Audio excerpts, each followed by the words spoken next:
I'm Alan Guttridge. I'm Rob Guttridge. We're the two oldest brothers of 5 Guttridge brothers, and this is the Guttridge Brothers Forestry Farm. We're about 4 miles south of Estacada. We're on both sides of Clear Creek, which is a major tributary of the Clackamas River. We're both 4th generation local boys. Both of our parents grew up in this area. Both of them had parents who grew up in this area. This part of the forest was acquired by our maternal grandfather back in the 40s and 50s.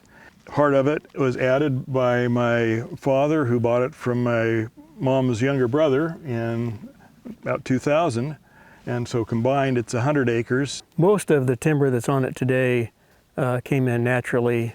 Probably in the 1980s, when we first got our piece, we started planting trees. So we want it to be a productive forest that has enough timber growing on it and harvested from it to pay for the taxes and the maintenance that it requires, but also to stay beautiful and special. We've concentrated our efforts so far on trying to deal with stands that are understocked, over mature, diseased, try to convert those into more productive stands so that there will be some future income. Put a lot of work and effort and dollars into our road system so that we have access year-round for at least a pickup if we need to get in here. Our property is bisected by Clear Creek, which is a large fish-bearing stream.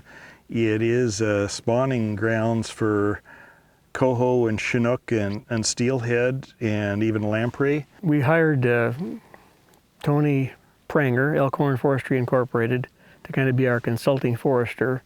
Has worked on the family property for a number of years, so he knew the canyon, knew the access, knew the timber stands. Well, the management plan is kind of our guidance for what we're going to do on the property.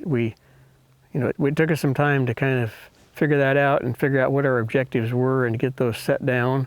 It's been a good resource for us, and we try to keep that updated as we do more activities on the tree farm. So it was a good resource for me after I retired, and I wanted to spend more time in these woods and do something useful. Probably kept me from getting into trouble or wasting time doing things that didn't need doing. We tried to maintain wildlife habitat. We've tried to maintain recreational opportunities. We've seen eagles and kingfishers and all sorts of other animals that live around where you have this kind of woods. Elk pass through here, deer are through here all the time. We've got at least one cougar that comes around and helps keep the deer population under control. We've tried to design our harvest and access for smaller units, smaller clear cuts, some thinnings, give a little diversity to the landscape, create more wildlife habitat and holes and pockets and hiding cover. Well, I like to get out here. Now that I'm retired, it's so nice to have a place to get out in the woods and be out in the woods. And so some of the work I've done has been just because I wanted to do something useful while I was out in the woods in a place I wanted to be. And it's nice to come back every once in a while and just see what's been going on with what we've been doing and how the trees are growing and how the forest changes as time progresses. It's just a nice place to be.